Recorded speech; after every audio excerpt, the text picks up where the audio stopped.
Arianna Huffington é um ícone por vários motivos. Bem, ela é uma executiva de sucesso, ela criou o site The Huffington Post, que ela conseguiu vender por 315 milhões de dólares. Ela é autora de 15 livros e ainda comanda agora uma consultoria voltada para a saúde no trabalho, a Thrive Global. A Arianna acaba de fazer uma palestra aqui na HSM e vai conversar um pouco contando o que fez dela uma mulher tão influente e um modelo para tantas gerações aí de executivas. Hello, Arianna. Hello, great to be with you. It's a pleasure to have you here. And you too.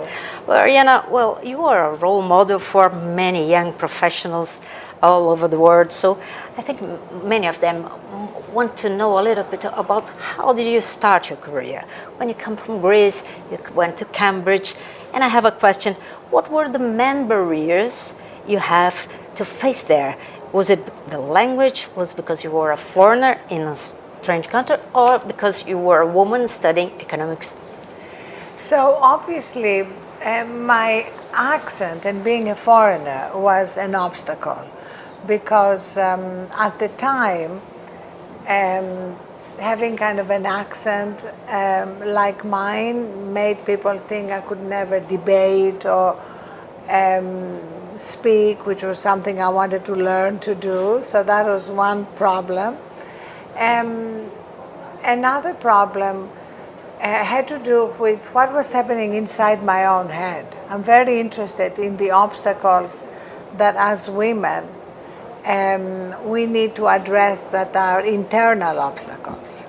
There are many external institutional obstacles, a lot of sexism in the world, but we also have these obstacles that I call the obnoxious roommate living in our head that judges us and doubts us and questions us.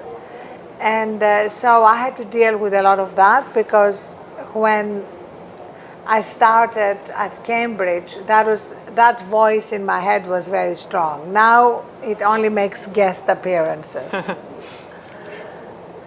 But you know, today we see. I want you to tell me how do you see the future of globalization and international careers like you had before?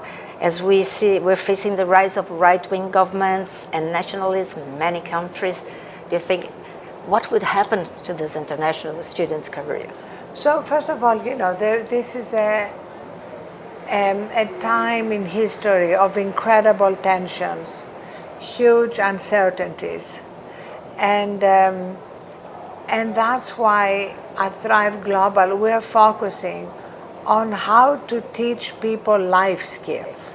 You know, there is tremendous emphasis on coding skills and specific job skills, especially during this period of globalization, during the AI revolution, when many jobs will not exist. But we feel that, and that's what we are championing, that the people who are going to thrive in this new era are the people who are most resilient, who have inner resources to deal with change. As you know, life is shaped from the inside out.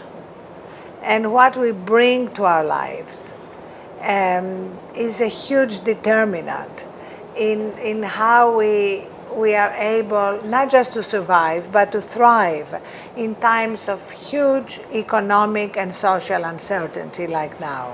And also another thing that Brazil and the United States share at the moment is an incredibly tense political climate with middle of the night tweeting, a lot of tension, all the social media. A lot of tension in social media. And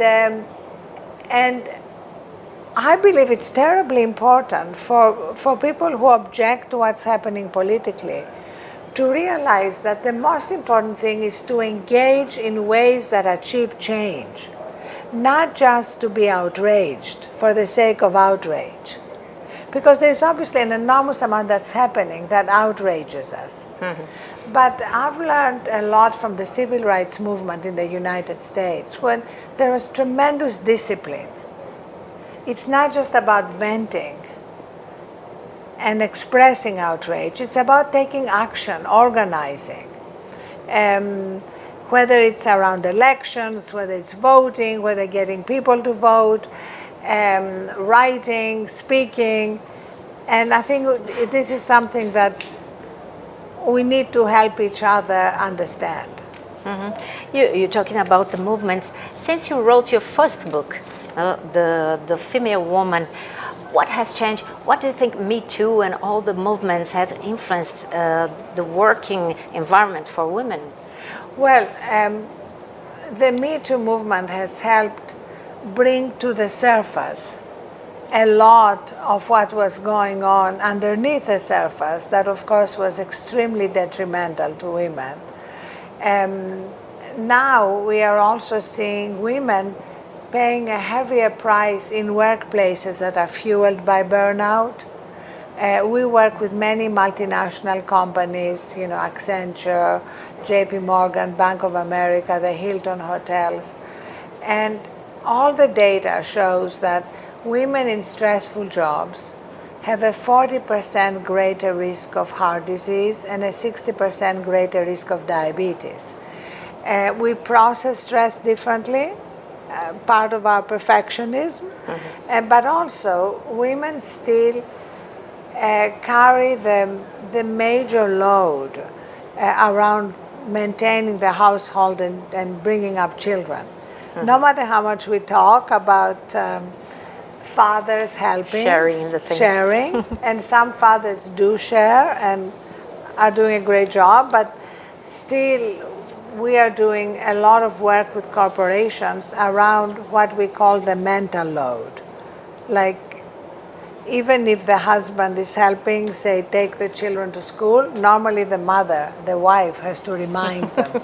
And that's the mental load, right? Well, changing a little bit, you had created the disruptive site news, the Huffington Post, as a senior professional at that time. So now that I think your story must be very inspiring also to senior professionals who today feel threatened and discriminated in the digital age. What was it like to become an entrepreneur when you were a senior, and what can you tell them? I love talking about that because being Greek, and I think also in Brazil, there is a different approach to aging. There is a recognition that as we age, we become wiser, and we can bring more to the table. Also, I find one of the great advantages of aging is that we don't care as much about what other people think of us. We're not looking over our shoulder all the time for approval. So as a result, we have a lot more energy to be productive without wasting our energy managing other people's multiple opinions. So I think generally we need to bring that attitude to many countries, including the States, where there is so much emphasis on the advantages of youth, which obviously are enormous. But I think it would be great if we could combine the advantages of youth with the advantages of aging and bring more wisdom at a younger age. Do you think when you're older, failure is easier to take? You have some stories when you were younger. I have a lot of stories about failure. I failed many, many times along the way. When you were young? No, I think I did, and I think actually every successful person has failed along the way, but we don't talk enough about it. So I make a point of talking a lot about my failures, and also talking about how my mother was very instrumental by teaching me, as she called it, that failure is not the opposite of success. She used to say failure is a stepping stone to success. And I think that's particularly important for women because so often our fear of failing makes us risk averse. And the truth is that you're not likely going to start anything new if you're afraid you may fail, because there are never any guarantees. When I launched the Huffington Post, there were no guarantees. when I launched Thrive Global 3 years ago, there were no guarantees. I mean, to be an entrepreneur is to be an entrepreneur is risky. But I love working with entrepreneurs. Last night I had dinner with Sebastian, the founder of Rappi, about how we can work with them to help them in this hyper-growth phase they're in. How can they also do it in a sustainable way? Because when we look around, and you cover a lot of entrepreneurs, you see that the ones who believe that they need to be always on, the ones who buy into the collective delusion that they need to burn out in order to succeed, are beginning to fail more and more. I mean, look at the very public outcome with WeWork, which was downgraded from $47 billion to $7.8 billion. And a lot of it was fueled by a culture of burnout, of this false belief that entrepreneurs cannot afford to take any time to sleep or recharge, and the results are terrible decisions and an environment which is not supportive of a thriving culture. And increasingly, as you know, as you cover business every day, culture has become a key component for business leaders. Culture is no longer just a warm and fuzzy thing left to HR departments. It's central to CEO and CFO priorities because it affects every aspect of the business. And in your company, if you could tell about your leadership style, what could you tell about yourself? Well, our number one cultural value, that's part of my leadership style, is what we call compassionate directness. We encourage all employees, whether they're an executive or an intern, to express themselves compassionately and not adversarially, but express when they disagree, express when they're unhappy about something.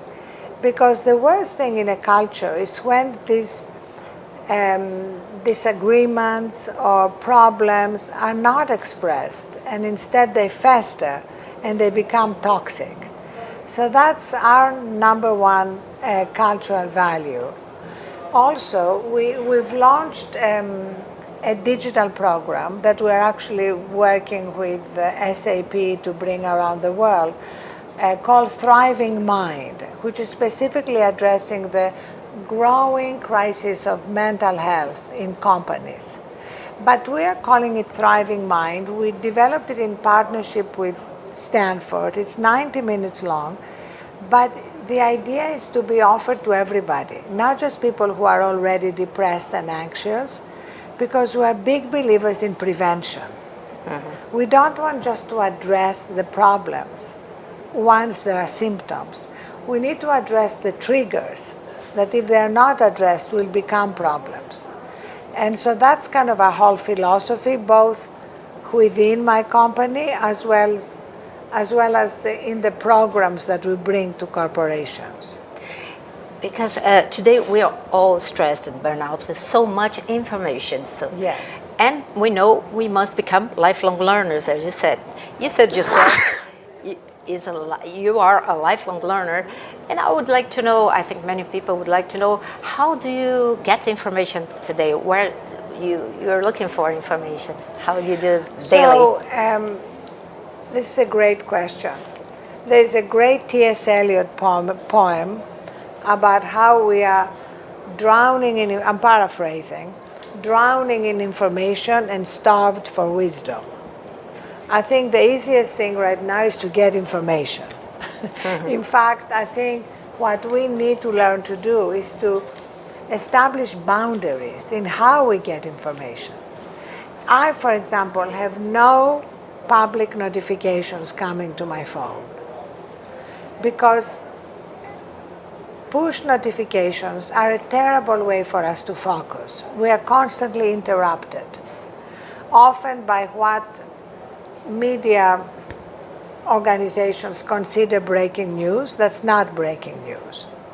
So now, if I want to get the news, I can get it in multiple reliable and trustworthy sources, but I'll get it when I want to get it. And that allows me to be most productive. I think one of the most stressful things for people is the way we are so distracted and so constantly interrupted. And the latest neuroscience shows us that every interruption has a very high cost before we return back to whatever we're doing. Just a real final question. Many people see you as a very successful professional now, and many research shows that women often have less confidence than men, where they think they get a job, but they're not really prepared for that. And the men always go, okay, I do it, okay. At some point at your career, have you ever feel afraid to take a task that you felt that you were not prepared to do? Absolutely. I wrote a whole book on becoming fearless. And my definition of fearlessness is not the absence of fear. I don't know a single human being who isn't afraid at different times in their lives or careers. I think the question is to go ahead and do what we want to do, even when we're afraid. It's really not to let our fears stop us. It's not to wait until we have absolutely zero fears. Because, as we said earlier, there are no guarantees. And for me, really, the ultimate thing is to recognize that we are more than our jobs. I'm not defined by my job. I hope you're not defined by your job. I mean, you're incredibly successful, but the minute we're defined by our jobs, we become their prisoners. And it makes it much harder for us to make the decisions we want to make, to follow our hearts. I have so many friends who are very successful in very powerful jobs that they no longer love, but they won't leave them because they think that that's their identity. So we need to recognize that we are much more than our jobs, and that who we are as human beings, in our essence, in our spirit, in our souls, is much more magnificent than anything we're doing, and however successful and impressive it may be. Okay. Thank you very much, Arianna. It was Thank you. a pleasure being here. E você acompanha aqui no Carreira em Destaque entrevistas com os principais executivos e gestores da área de recursos humanos.